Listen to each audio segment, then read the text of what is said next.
부족한 저희들 위해서 또 방글라데시 선교를 위해서 여러분 정말 뜨겁게 기도해 주시고 그리고 정성으로 후원해 주신 것 다시 한번 깊이 감사의 말씀을 드립니다. 고맙습니다.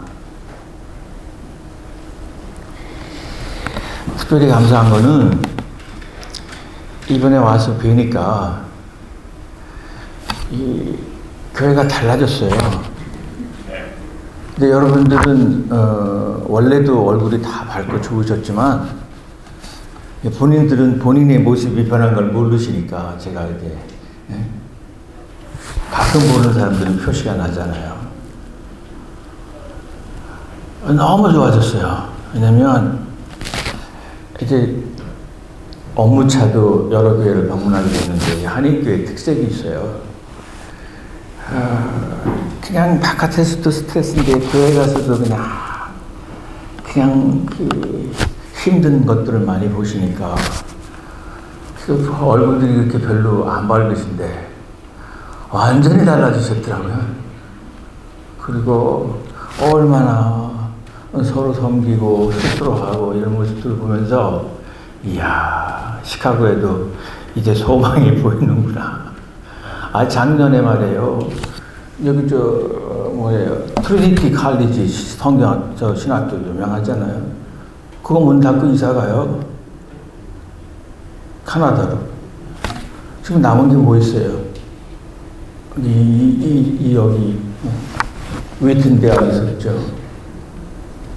그 트럼프 대통령하고 정치하느라고 바빠졌고 그거 하나 남은 거 그렇게 어둡고 한인교회들 그저 각종 문제로 기쁨이 없어졌는데 그런 가운데서도 하나님께서 여러분을 축복하시고 인도하시고 이렇게 오늘 이 아름다운 교회 아마 이런 데 없는 것 같아. 이런 교회를 허락해 주신 거 너무너무 감사를 드립니다. 그래서 제가 소문을 좀 냈더니 자랑을 했더니 우리 신장로님 내가 오랫동안 선교사 통역하는데 한 번은 보시겠다고 오신 것 같아요. 너무 감사합니다. 또 한 가지로 정말로 감사를 드리는 것은 저희 집사람께서 기도해 주셨어요. 정말 온 교회가 한 마음으로 이렇게 기도해 주셔서 너무 감사한데 3년 전에 은퇴하고 이제 저하고 합류를 했잖아요.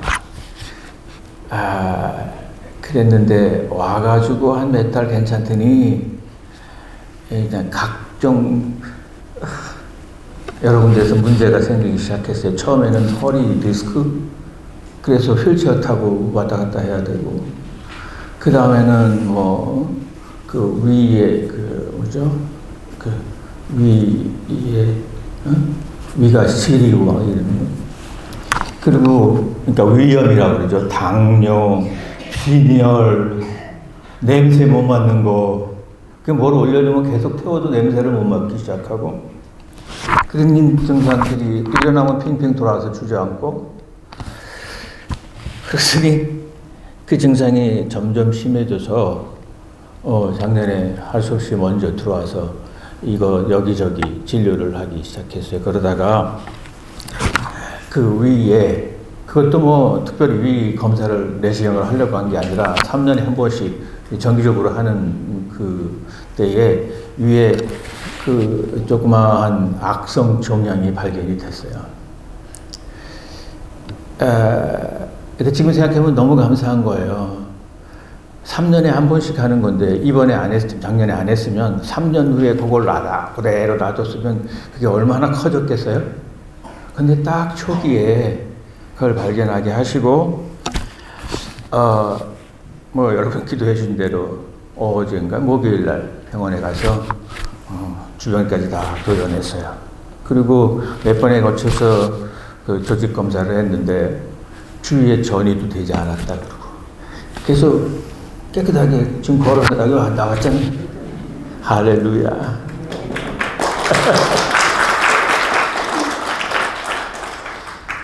그러면 우리 한국 사람들 특히 그저 암 소리만 들으면 사형 선고를 알잖아요. 그런데 감사하게도 초기에 발견하고 또 여기에 그 좋은 선생님들, 그 여기에 에반스톤 병원이라고 그래서 갔는데 얼마나 그 주치의 간호사들의 얼굴이 밝은지, 아랍 사람인데 정말 정성으로 자기 일같이 그 첨단의 시설에서 그렇게 해주는 게 너무 고마워서 고맙다 소리를 여러 번 했더니 오히려 제 손을 붙잡고 또 고맙다고. 자, 너무 감사합니다. 70년을 사용하면 여기저기 고장 나는 거 당연하잖아요. 그런데 그런 부분들을 잘 수리할 수 있도록 그렇게 축복해 주신 주님의 은혜 무한 감사드립니다. 예수님께서 마지막 당부는 너희는 가서 모든 족속으로 제자 삼아 아버지와 아들과 성령의 이름으로 세례를 주고 그리고 너희에게 분부한 모든 것을 가르쳐 지키게 하라는 말씀이었습니다.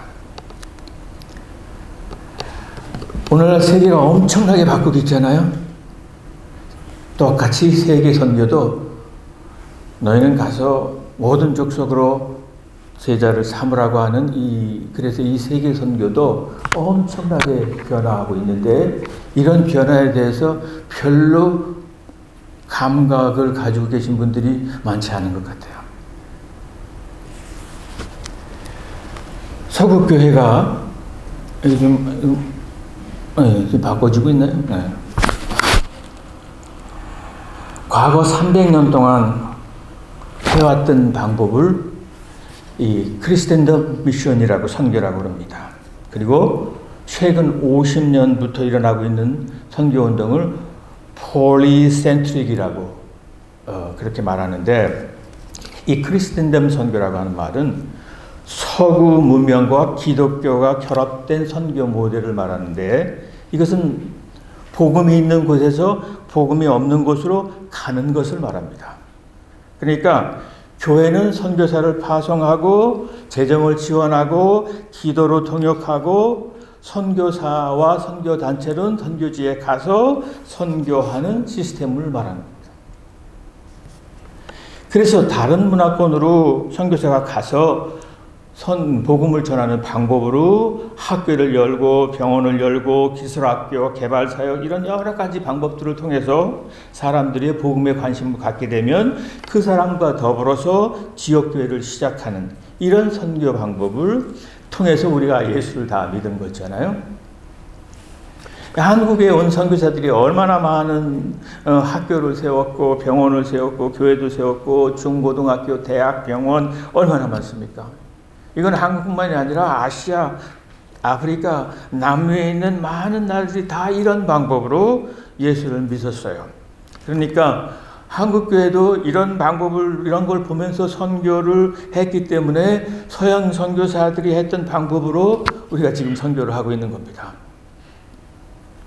그런데 지금은 선교사를 보내기만 하는 나라는 없습니다. 전 세계에서 선교사를 가장 많이 보낸 나라는 미국입니다. 동시에 전 세계에서 선교사를 가장 많이 받아들인 나라도 미국입니다.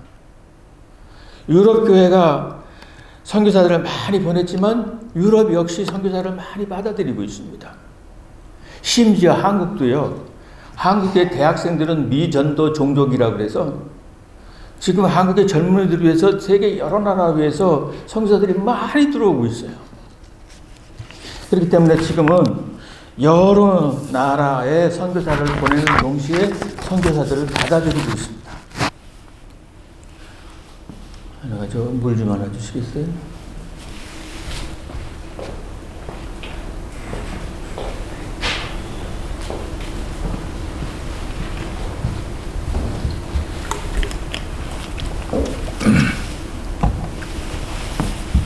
이렇게 최근 50년 전부터 일어나고 있는 선교 운동을 폴리센츄릭이라고 그러는데 여기서 이 폴리라고 하는 말은 많다, 여러 개다 그런 말이고 센츄리라는 말은 그 중심이라고 하는 것인데 이걸 문자적으로 해석하면 선교의 중심이 서구 교회의 단일 중심에 있는 게 아니라 아시아, 아프리카, 남미 여러 곳에서 동시에 다수다발적으로 이루어지는 구조를 말합니다.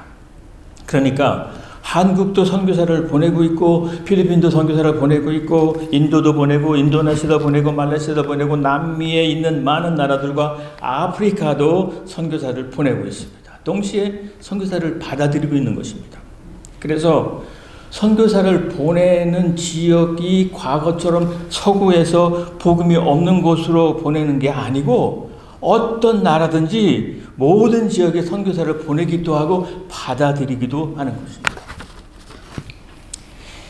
이 금세기 최고의 선교 신학자라고 하는 앤드루 월스는 과거 300년 동안의 서구 선교, 이 크리스텐덤 선교는 최고의 선교 방법이지만 바로 이 시기가 이 크리스천 선교로부터 떠나가야 된다고 했습니다. 이 말을 다르게 표현하면 서양 사람들이 사람을 초청했어요. 그 초청한 자리에 아시아 사람도 오고 남미 사람도 오고 아프리카 사람도 오고 다 왔는데 그 메뉴가 서양 음식인 거예요. 뭐 터키 나오고 스파게티 나오고 이렇게. 그렇게 하면 안 된다는 겁니다. 그럼 어떻게 해야 되냐면 아프리카 사람들은 각자의 주방으로 가서 아프리카 사람은 아프리카 음식을 만들고 아시아 사람은 아시아 사람 음식을 만들고 남미 사람들은 남미 사람 음식을 만들어야 된다. 즉 다른 말로 하면 더 이상은 서구 방식의 선교가 아시아나 남미나 아프리카에서 통하지 않는다고 하는 말을 하고 있는 것입니다. 깜짝 놀랄 일은요. 지금 전 세계에서 기독교 인구가 가장 많은 지역이 아프리카입니다. UMC 총회하고 뭐 그럴 때 봐도요. 어디서 표가 갈려면 아프리카 대표들 거기서 마음대로 못해요. 그리고 아프리카 교회에는 엄청난 학자들도 있어요. 그래서 그 사람들이 요즘 이렇게 말합니다. 우리 아프리카가 세계에서 가장 기독교인의 숫자가 많다고 자랑하지만 우리가 전도하고 선교하지 않으면 우리는 아무것도 아닙니다. 이렇게 아프리카 지도자들이 외치면서 최근 일어나고 있는 비서구권 선교 모임에 자비를 들여서 누구 후원 받아오는 게 아니라 자비랑으로 와가지고 얼마나 열심히 봉사를 하는지 모릅니다.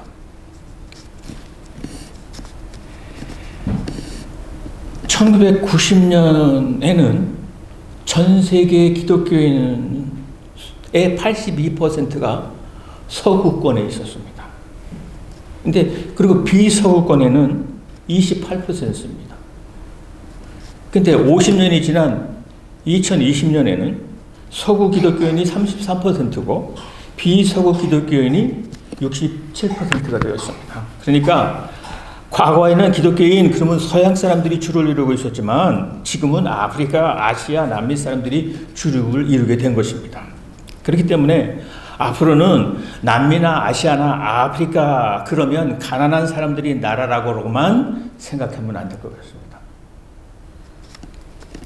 전 세계의 선교 숫자를 봐도 1970년에는 전 세계의 선교사가 3만 1,000명이었는데 2021년에는 20만 3천 명이 됐습니다. 여기서 중요한 것은 지난 50년 동안 서구 선교사 숫자는 늘어나지 않았는데 늘어난 숫자가 다 비서구권 선교사라는 겁니다. 그러니까 앞으로도 선교사의 대다수는 비선교권에서 나올 수밖에 없다는 생각을 하는 것입니다. 지금 필리핀이 엄청나게 많은 선교사를 보내고 있습니다. 이 필리핀 사람들은 영어를 매우 잘하기 때문에 해외 취업에서 아주 큰 장점이 있는 사람들입니다. 그래서 지금 전 세계에 간호사나 가정부로 나가서 일하는 필리핀의 여성 숫자를 약 1,000만 명으로 추산합니다. 놀라지도 않으시네요. 엄청난 거죠. 그리고 사우디아라비아만 200만 명이 있다고. 여러분 중동을 여행하면서 사우디나 뭐 그 옆에 몇 나라들 그 트랜짓 할 때 공항에서 이렇게 앉아보세요. 서빙하는 사람들 다 필리핀 여자들이에요. 가정이 어디 있어요? 가정을 넘어서. 그래서 이 필리핀 교회는 해외 취업하는 기회를 통해서 그리스도의 복음을 증거하는 선교사들을 10만 명을 파송하겠다는 목표를 세우고 지금 많은 선교사들을 훈련시키고 내보내고 있어요. 지금 브라질의 선교운동은 과거 한국의 선교운동을 뛰어넘을 정도로 많은 사람들이 헌신하고 있습니다. 그래서 전국적으로 미션 퍼스펙티브를 공부하는, 선교를 공부하는 사람들이 100만 명이 넘어요. 이 엄청난 선교 열구가 지금 브라질에서 일어나고 있는 것입니다. 그런데 비선교권의 특징은 뭡니까? 가난하다는 거예요. 아프리카 가난하죠. 남미가 가난하고 아시아가 가난하다는 것입니다. 이 가난한 사람들이 자기 자신들의 지역과 다른 지역에 가서 어떻게 선교를 할 수 있을까? 이게 숙제입니다. 이 서양 사람들이 하는 선교는 재정에 들어갈 수밖에 없는 겁니다. 왜냐하면 프로젝트를 해야 되니까, 학교하고 병원하고 뭐 이런 거 하려니까. 그렇기 때문에 앞으로의 선교는 서구 사람들처럼 막대한 그런 돈을 들여서 하는 선교가 지속 가능할까? 이거는요, 실제적으로 현대의 문제입니다. 지금 유럽교회, 미국 교회들이 그래도 해외 선교를 유지하고 있는 것은 선교비가 많이 돼서가 아니에요. UMC만 해도 그래요. 어떻게 명맥을 유지하냐면, 이제 1세 교회들 여러분 같은 분들이 돌아가실 때 자기들 살던 집을 미션 펀드를 바치는 거. 그런 것들을 가지고 있다가 하나 팔아서 몇 년 유지하고, 하나 팔아서 몇 년 유지하고. 이게 지금 서구 단체들이 겨우 유지하는 겁니다. 그렇다면 이 비서구권이 기본적으로 가난하기 때문에 서구 교회처럼 선교를 계속할 수 없다는 것이에요. 그러면 어떤 선교 방법이 나와야 가능할까? 이게 우리가 고민해야 될 문제들이에요. 그래서 여러분 인터넷에 들어가면 금방 알 수 있는 거예요. How many mosques in Iran? 그렇게 치면 금방 나옵니다. 이란에는 모스크가 7만 5천 개가 있었는데 지금 5만 개가 문을 닫았어요. 우리는 이란이 지금 폭격하고 뭐 혁명내고 그러지만 그 뒤에 하나님이 역사하시는 게 안 보이잖아요. 그냥 엄청난 변화들이 일어나고 있어요. 그리고 아랍에 그런가 하면 주변 아랍 국가들에 엄청난 10,000명 이상 모이는 복음적인 교회가 아랍 나라들에 있어요. 그리고 그 중에는 50년 전부터 아랍 지역에 선교를 하고 있는 교회들이 있는 겁니다. 또 아랍 사람들을 위해서 선교인 교회가 아랍 지역 안에서 지금 계속 일어나고 있는 것이에요. 알제리는 지난 10년 동안 50%가 교회가 성장을 했습니다. 그리고 이런 교회들이 계속 나오기 있기 때문에 앞으로의 선교는 현지 교회와 현지인들을 중요하게 생각하는 내부자 중심의 선교를 할 수밖에 없다는 결론에 이르게 됩니다. 사실 남미도 그렇고 아프리카도 그렇고 아시아도 그렇습니다. 가난하고 핍박이 있고 압박이 여전하지만 현지교들이 다 문 닫은 게 아니에요. 왕성해요. 방글라데시만 해도요. 방글라데시 그러면 막 모슬렘들, 힌두들, 가난한 사람들, 좁은 땅에 1억 7천만, 8천만이 모여서 막 그렇게 하는 그런 사람들이라고만 생각을 하지만 방글라데시에도요, 15만 명이나 되는 기독교인이 있어요. 1억 8천만 명이 15만 명, 0. 몇몇 퍼센트 잘 안 보이지만 교회가 있어요. 교인들이 있어요. 그래서 2025년 작년 10월 통계에 보면 방글라데시 내에 50개 교단 안에 등록되어 있는 교회가 1,459개 교회고 미등록 교회가 250 가정교회를 포함해서 200교회 안에 약 15만 명의 기독교인들이 있는 것입니다. 그럼에도 불구하고 우리가 선교사를 거기에 가는 이유는 현지 교회의 부족한 점을 도와주려고 하는 거예요. 그래서 현지인들이 자신들의 문제를 그들 스스로 극복해 나갈 수 있도록, 자립해 나갈 수 있도록 돕는 일을 한국교회가 해야 된다. 2000 2024년, 그러니까 재작년에 5월 달에 방콕에서 비선거권 선교 지도자 모임이 있었는데 그 모임의 첫 번째 그 결의가 이거였어요. 선교는 돈으로 하는 게 아니라 성령의 역사가 있어야 된다 하는 것이었어요. 돈으로 선교하는 것이라 그러면 선교교회가 돈 많이 있으니까 벌써 끝내놨겠죠. 그런데 선교교회가 그렇게 많은 돈을 써도 아직까지 세계 복음화가 다 된 게 아닙니다. 여러분 잘 아시지만 1910년 세계 선교대, 에덴베르 세계 선교대의 표가 이겼어요. The Evangelism of the World in this Generation. 뭡니까? 온 세상의 복음화를 이 시대에 끝내자 하는 거였어요. 근데 아직도 안 이루어지잖아요. 돈 가지고 선교한다는 말이 없습니다. 성경에는. 그러니까 앞으로의 선교는 오직 성령이 너에게 임하시면 권능을 받고, 요새 제자 삼아라 전도해라 그래도 왜 안 되는 줄 아세요? 우리가 설득으로 방법으로 하니까. 그것이 아니고 그것은 방법이고 성령을 의지해서 권능으로 하면, 다시 강조하는 말씀은 오직 선교는 오직 성령을 의지하고 권능을 받아서 가라 하는 그런 말씀으로 전적으로 성령을 의지하고 권능을 받아야 한다는 것이었습니다. 두 번째로, 선교는 결국 현지인들이 잘 되게 하고 현지 교회가 자립하는 현지 교회를 세우는 것이니까 현지 교회가 그 나라의 선교의 중심이 되게 하자라는 것입니다. 그런데 한국 교회는 이 교회 건축, 건물 지어지는 거 이런 걸 너무 좋아해요. 그래서 선교지에 교회 몇 개 세워졌느냐 이걸로 자기들의 선교를 평가하는 경향이 있습니다. 대부분 다 선교지 그 미션 트립 간다 그러면 선교비 보내서 어느 누구 이름으로 기념교회 세워서 그거 봉헌하라고 하고 또 몇 개 세웠네 이렇게. 그러나 성경에는 너희가 선교지에 가서 교회 개척하라, 건물 지어주라 그렇게 말하지 않고 너희는 가서 모든 족속으로 제자 삼으라 그렇게 말씀하세요. 그러니까 너희가 가서 할 일은 제자를 삼는 일이다. 근데 사실 이 한 사람을 제대로 키워나는 일 참 너무나 중요합니다.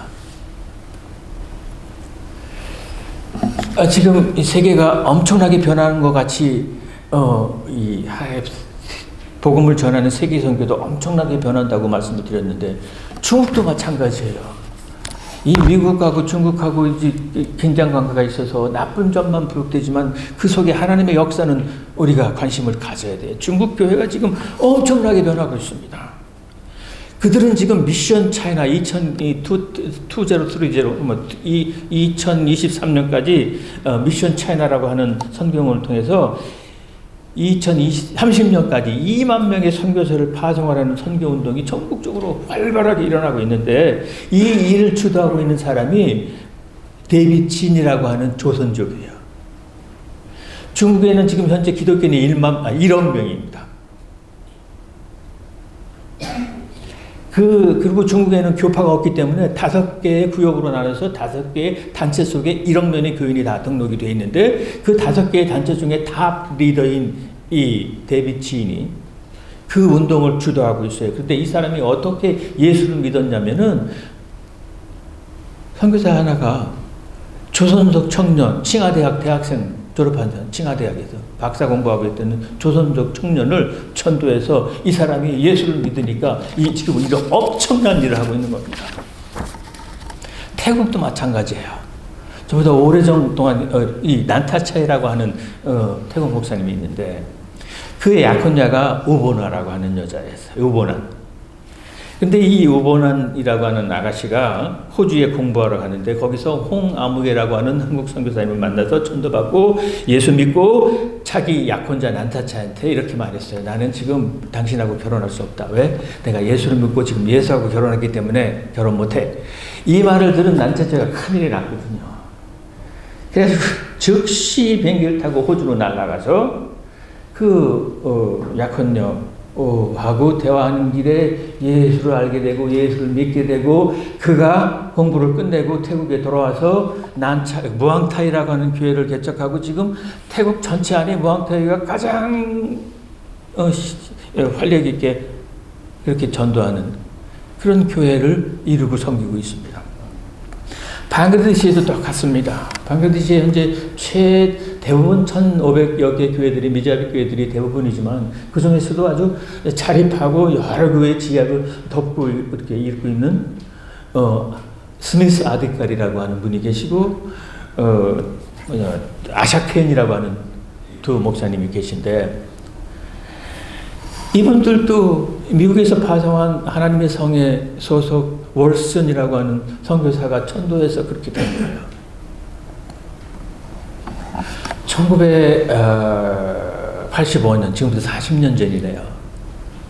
당시 방글라데시에서 근 40여 년을 사역하고 연로해서 이제 늙은 몸으로 은퇴하고 귀국하는 이 노 선교사가 제게 한 말을 저는 지금도 생생해요. 저는 방글라데시 처음 와서 에브리 컨택트 홈이라고 하는 NGO를 만들어서 너무 사람들이 가난하니까 가난한 사람들을 도와주는 일을 했습니다. 그러고 나서 그 후 25년 동안은 제자 삼는 일, 전도하는 일을 했어요. 저의 40년 선교사역의 열매는 선교사역은 두 사람입니다. 부디 선교사님은 더 많은 제자를 만드세요.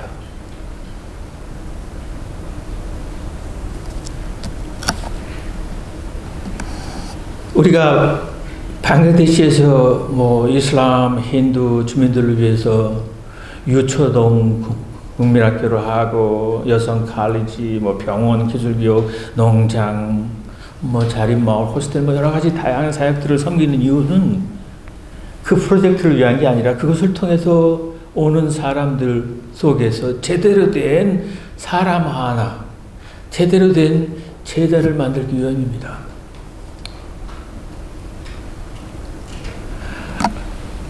화면에 보시는데도 윌리엄 핸드릭스는 제자는 태어나는 게 아니라 만들어지는 것이라고 말했습니다. 맞습니다.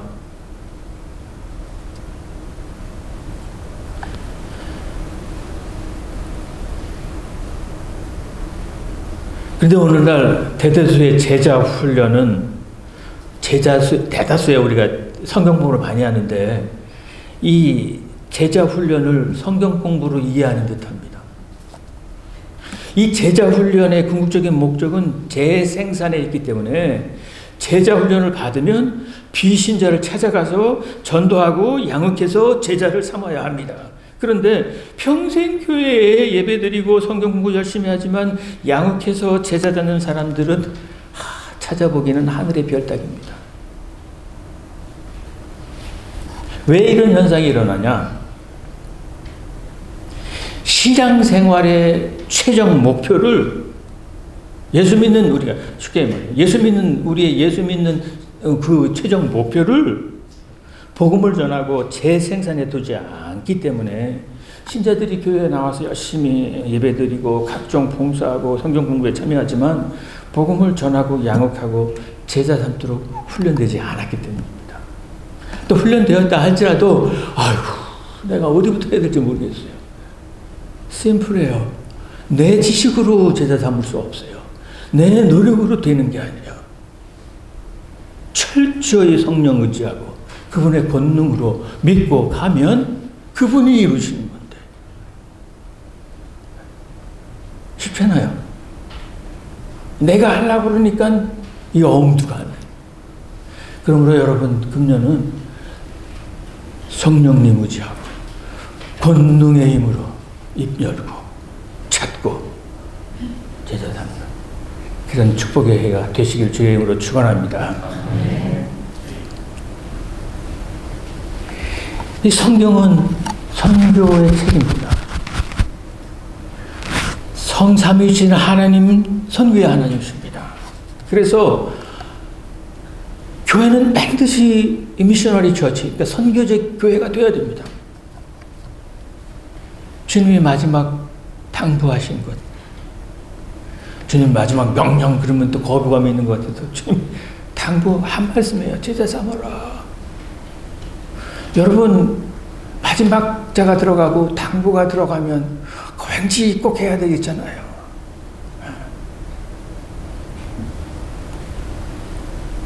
그러므로 모든 그리스도인들은 선교 현장으로 보내심을 받은 사람들이에요. 그러니까 제일 급한 게 뭐냐? 내 자신이 먼저 제자가 되는 겁니다. 이 교회가 제자 찾는 일을 하지 않아도 교회 유지돼요. 많은 커뮤니티 체치가 있잖아요. 가정교회 있잖아요. 교회 다 할 수 있어요. 그렇지만 결코 건강한 교회 될 수 없습니다. 그리고 최후의 영광을 누리는 자리에 갈 수도 없습니다. 그냥 스스로 자유하는 거죠. 우리 교회에 내가 예배 드리고 있어.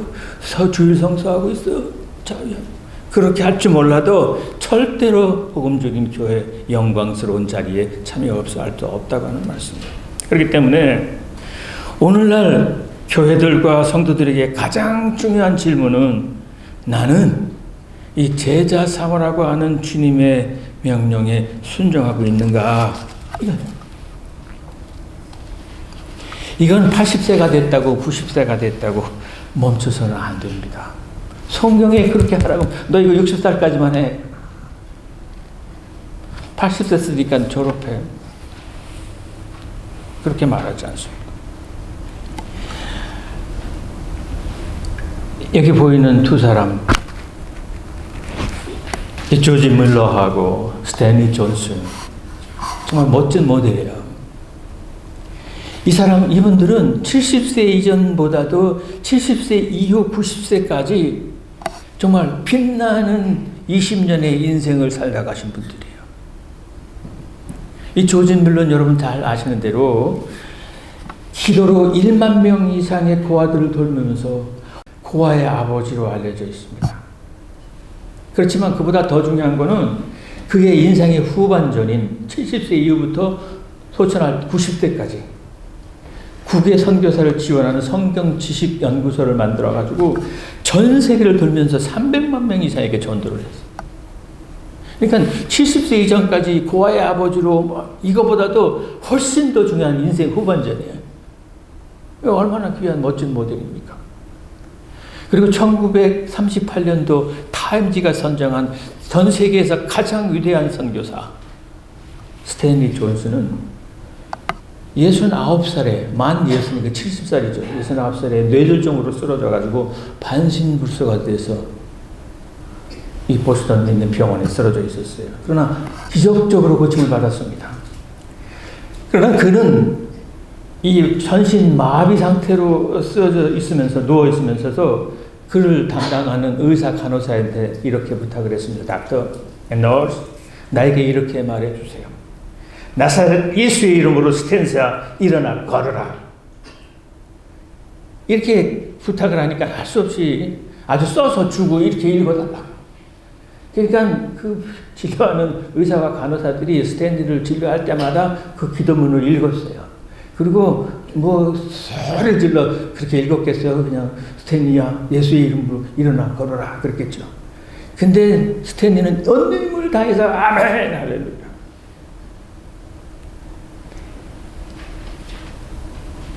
놀랍게도 이 스탠리는 6개월 만에 그 병상을 박차고 일어나서 그가 그렇게 사랑하는 인도로 다시 돌아가서 20년 동안 만 89살의 나이로 소천할 때까지 그가 가장 사랑했던 인도 땅에서 눈을 감았습니다. 이 두 사람이 보여주는 메시지가 있습니다. 그것은 전적으로 성령의 역사와 권능에 의지해서 세워진 사역 비전은 자기의 나이와 주변 환경에 때문에 방해받지 않는다고 하는 말씀입니다. 근데 오늘날 모습은 어떻습니까? 70세 전후에서 대부분의 사역을 멈춥니다. 이는 단지 내가 나이가 많아서가 아니라 사역 비전을 스스로 포기하기 때문입니다. 그리스도인의 비전은 세상 끝날까지 가서 제자 삼는 것이라고 우리가 들었는데, 아는데, 이제 70대가 되었으니까, 80이 되었으니까, 멈춰 서는 겁니다. 아까 목사님 말씀하셨지만, 교단법이 70에는 은퇴하라고. 그래서, 교단 소속 목사로서, 이번 연회 한국에서 한 번도 연회 가본 적이 없는데, 그래도 거기서 안수를 받았으니까 맞출 때는 가야 되겠다. 그래서 계획을 하고 있어요. 근데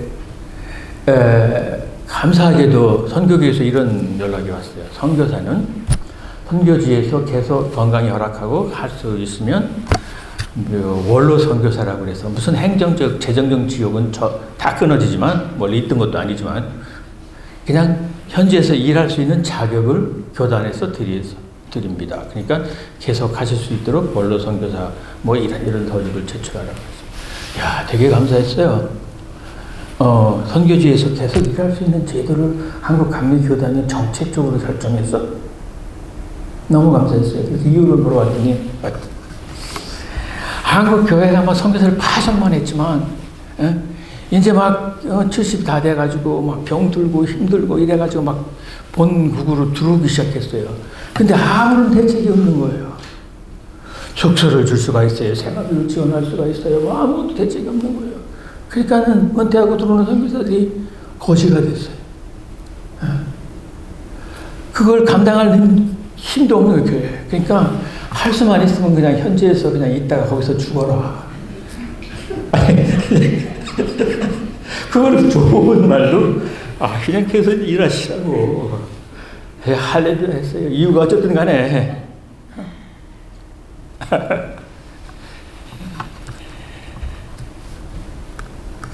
그리고 또 그 좋은 말로 고마운 말로 이제 70이 넘었으니까 은퇴하고 돌아오라고 이렇게 인사말을 듣습니다만은 근데 솔직한 심정이에요. 제가 미국을 왔다 갔다 하는 이유는 자녀손들이 여기 살잖아요. 그리고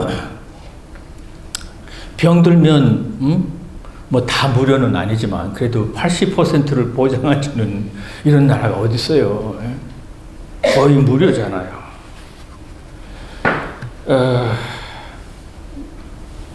그래서 이거 왔다 갔다 합니다만은 와서 보면 생활비 줄인다고 TV 라인도 다 끊어놓고 갈 곳이 어디 있어요? 썰베이션 아미 아니면 굿일 이런 고물상 그리고 저가 식료품 파는 알디 월마트 슈퍼마켓 이게 너무나 재미가 없어요. 여기 와서 이제 100세 세대라고 그러는데 미국 와서 못 살 것 같아. 재미없었어요. 그래서 저희 두 부부는 서원을 했어요.